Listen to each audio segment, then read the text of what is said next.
بسم اللہ الرحمن الرحیم سبحان اللہ لقد کان لکم فی رسول اللہ اسوۃ حسنہ سبحان اللہ صدق اللہ مولانا العظیم وبلغنا رسولہ النبی الکریم الامین ونحن علی ذالک من الشاہدین والشاکرین والحمد للہ رب العالمین سبحان اللہ ان اللہ وملائکتہ یصلون علی النبی یا ایہا الذین آمنوا صلوا علیہ وسلموا تسلیما۔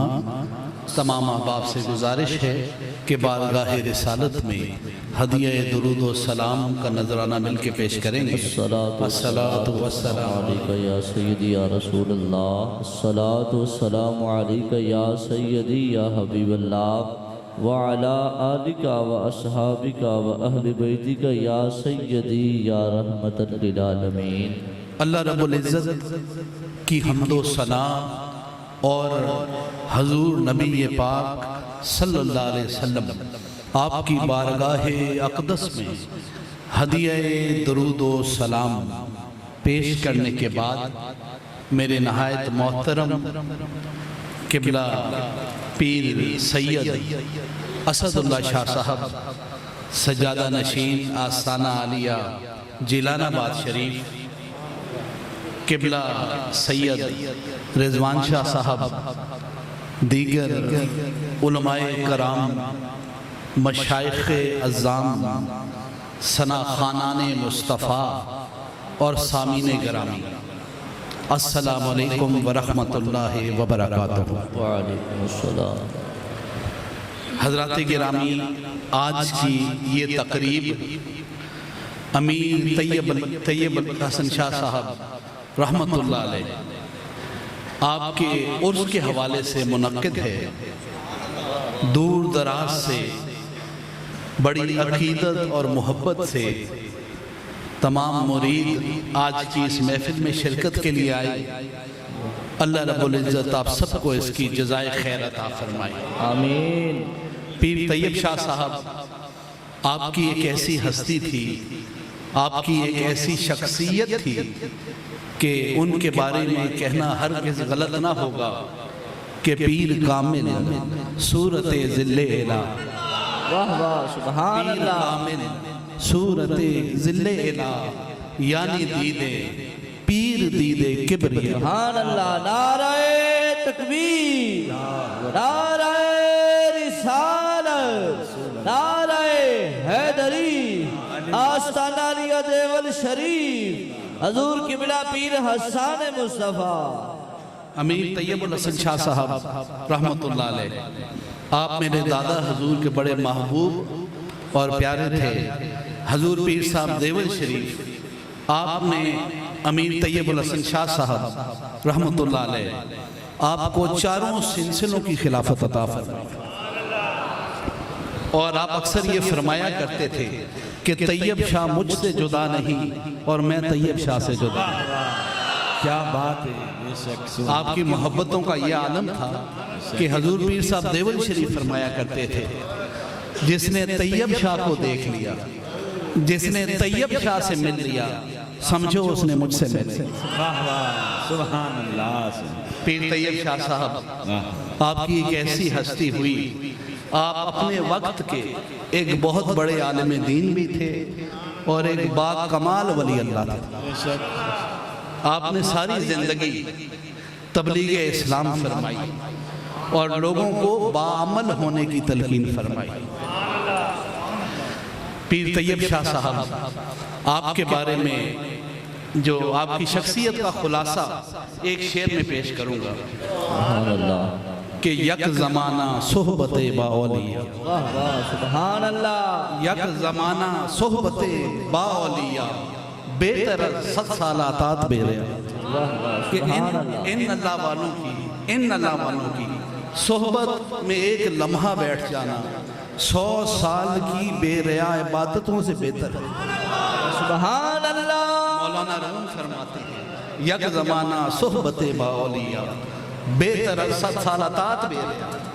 تو طیب الحسن شاہ صاحب آپ کی وہ ذات ہے کہ جو ایک کمال کے درجے پہ اللہ رب العزت نے آپ کو فائز کیا.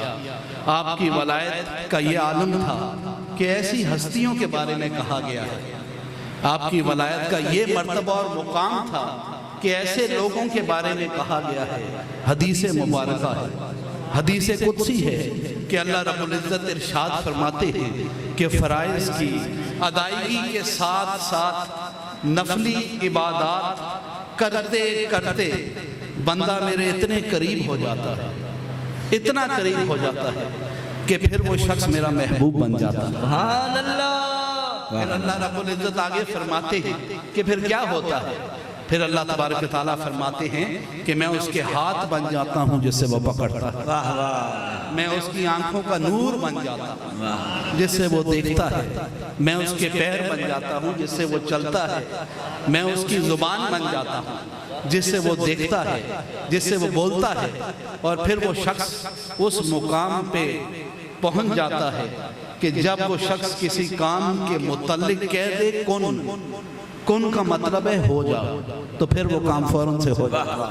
نعرہ تکبیر, نعرہ رسالت, نعرہ حیدری, حق طیب, حق طیب, حق طیب. آستانہ عالیہ جیلان آباد شریف, آستانہ عالیہ دیول شریف. طیب شاہ صاحب, آپ کو اللہ نے وہ مرتبہ اور مقام عطا فرمایا تھا کہ جب بھی آپ کے ہاتھ اپنے رب کی بارگاہ میں دعا کے لیے اٹھا کرتے تو آپ کی دعا فوراں سے قبول ہو جائے گا. آپ کے بارے میں بس میں صرف اتنا ہی کہوں گا کہ ہزاروں سال نرگس اپنی بے نوری پہ روتی ہے اور بڑی مشکل سے ہوتا ہے چمن میں دیداور پہ. کیا بات ہے. سبحان پیر اللہ. طیب شاہ صاحب, آپ نے ساری زندگی دین اسلام کی تبلیغ فرمائی اور ساری زندگی اپنے حلقہ ارادت کو سرکار دو عالم صلی اللہ علیہ وسلم کے سیرت و اخلاق پہ عمل کرنے کا درس دیا. آج کی میری گفتگو کا موضوع بھی یہی ہے, سیرت جناب محمد مصطفیٰ صلی اللہ علیہ وسلم. میں بھی آپ حضرات سے ہی کہوں گا کہ امیر طیب الحسن شاہ صاحب رحمت اللہ علیہ, ان کا وہ عظیم مشن اسے پیش نظر رکھیے گا. کوشش کریں, آج یہ عہد کر کے جائیں کہ اپنی زندگی میں سیرت جناب محمد مصطفیٰ صلی اللہ علیہ وسلم کو لے کے آئیں گے اور یہ دیکھیں گے کہ حضور نے اپنی زندگی کیسے بسر کی. حضور کی ساری زندگی جو ہے یہ بڑی خوبصورت زندگی ہے. حضور نے اپنی ساری زندگی انتہائی سادگی سے بسر کی ہے. آپ نے کبھی غرور اور تکبر نہیں کیا. کبھی حضور کے کپڑے پھٹ جاتے, حضور اپنے کپڑے خود سی دیا کرتے. حضور کے جوتے ٹوٹ جاتے, حضور اپنے جوتے خود گانٹ دیا کرتے. حضور نے اپنے گھر کے کام کاج اپنے ہاتھوں سے کیے. ام المومنین حضرت عائشہ صدیقہ رضی اللہ تعالیٰ عنہ آپ فرماتی ہیں کہ میں نے ساری زندگی حضور کو بہت قریب سے دیکھا اور ساری زندگی میں ایسا کبھی بھی نہیں دیکھا کہ حضور کے اوپر کسی شخص نے کوئی ظلم یا زیادتی کی ہو اور حضور نے اس شخص سے اس چیز کا کبھی بدلہ یا انتقام لیا. تو یہ اخلاق ہیں جو سرکار دو عالم صلی اللہ علیہ وسلم نے اپنی امت کو عطا کیے ہیں. حضور کے عفو درگزر کے حوالے سے, حضور کے حسن خلق کے حوالے سے جتنی بھی گفتگو کر لی جائے وقت کم پڑ جائے گا, مگر حضور کے سیرت و اخلاق کے حوالے سے گفتگو ختم نہیں ہو پائے گی. کیونکہ حضور کی ساری زندگی, آپ کی زندگی کا کوئی بھی پہلو اٹھا کے دیکھ لیں, اللہ نے اپنے محبوب کو ایک عظیم و شان خلق کا مالک بنا کر بھیجا ہے. بقول شاعر, تیرے خلق کو حق نے عظیم کہا, تیرے خلق کو حق نے عظیم کہا, تیری خلق کو حق نے جمیل کیا, کوئی تجھ سا ہوا نہ ہوگا شاہ, تیرے خالق کو حسن و ادا کی قسم. نعرہ تکبیر, نعرہ رسالت, نعرہ حیدری, حق طیب, حق طیب, حق طیب. آستانہ عالیہ جیلان آباد شریف, آستانہ عالیہ دیول شریف. اللہ رب العزت نے اپنے محبوب کو تمام اوصاف، تمام کمالات اور تمام صفات کا مالک بنا کر بھیجا۔ اسی لیے کسی شاعر نے کیا خوب کہا ہے کہ حسن یوسف دم عیسیٰ ید بیضادار، اور آنچے خوباں ہما دارن تو تنہا دارن، شکر نو خلت ابراہیم اخلاص موسیٰ صدق اسماعیل صبر یعقوب تواضع سلیمانی سب یہاں موجود ہیں۔ بقول شاعر تو شاہ خوباں تو جانے جان ہے چہرہ ام الکتاب تیرا، نہ بن سکی ہے نہ بن سکے گا، مثال تیری جواب تیرا۔ تو حضرات گرامی، حضور نبی پاک صلی اللہ علیہ وسلم کی ذات کو آج رول ماڈل بنانے کی ضرورت ہے۔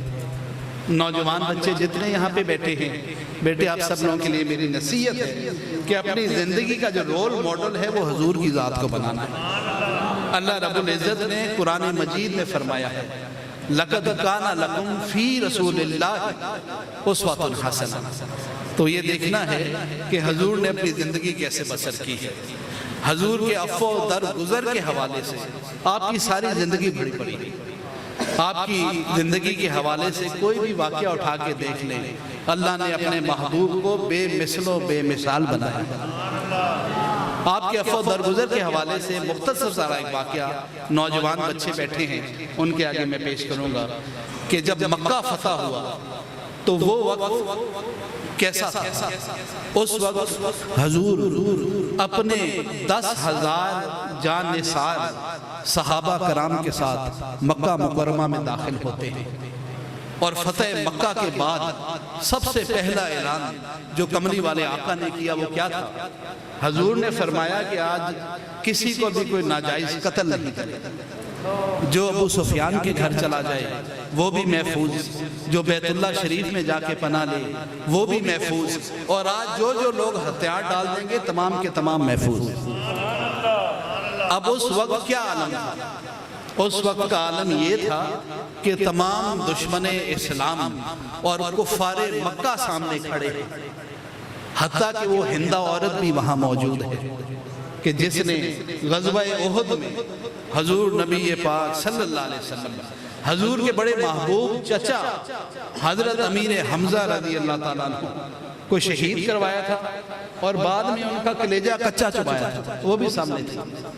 اب آپ بتائیں کیا یہ وقت ایسا نہیں تھا کہ ایک ایک کافر سے چن چن کے بدلہ لیا جاتا، ان کے مال و اسباب کو لوٹ لیا جاتا، ان کے بچوں کو غلام بنا لیا جاتا، ان کی عورتوں کو لونڈیاں بنا لیا جاتا؟ یہ سب کچھ کیا جا سکتا تھا، بلکہ اس سے بھی بڑھ کے وہ لوگ اس سے بھی بڑھ کے زیادہ سخت ترین سزا کے مستحق تھے، مگر رحمت محمد مصطفیٰ صلی اللہ علیہ وسلم حضور کا یہ شیوانہ تھا۔ حضور نے کیا فرمایا؟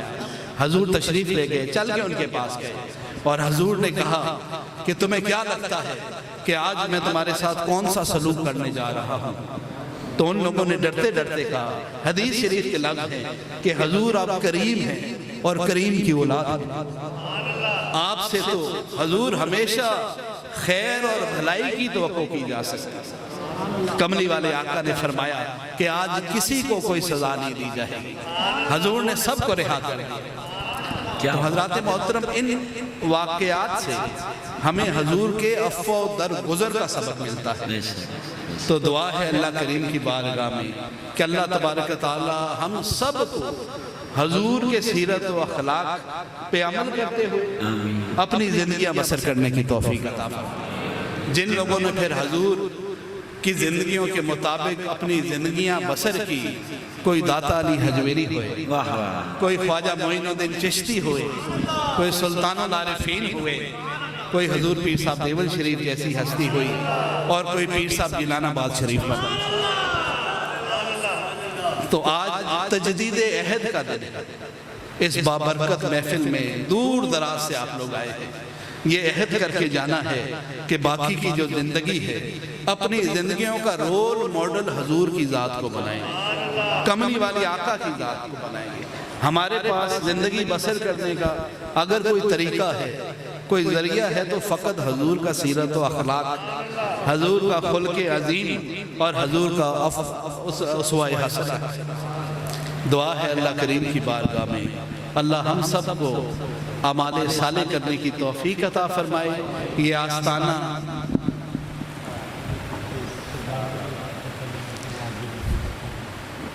امیر طیب الحسن شاہ صاحب رحمت اللہ علیہ، آپ کے مزار کا کام بڑے زور و شور سے جاری ہے، اور مزار شریف کی جو کمیٹی ہے یہ بڑی دیانتدار لوگوں کے اوپر مشتمل ہے۔ میں آپ سب حضرات سے کہوں گا کہ پیر طیب الحسن شاہ صاحب کے مزار کے لیے دل کھول کے اپنا حصہ ڈالیے گا۔ آپ کا ایک ایک روپیہ جو ہے یہ رائگاں نہیں جائے گا، بلکہ یہ سارا جتنی بھی آپ کی خدمت ہے یہ بڑے دیانتدار لوگ ہیں، سارے انشاءاللہ مزار کے اوپر ہی لگیں گے۔ یہ آپ کے پاس ابھی آئیں گے چادر لے کے۔ دوستو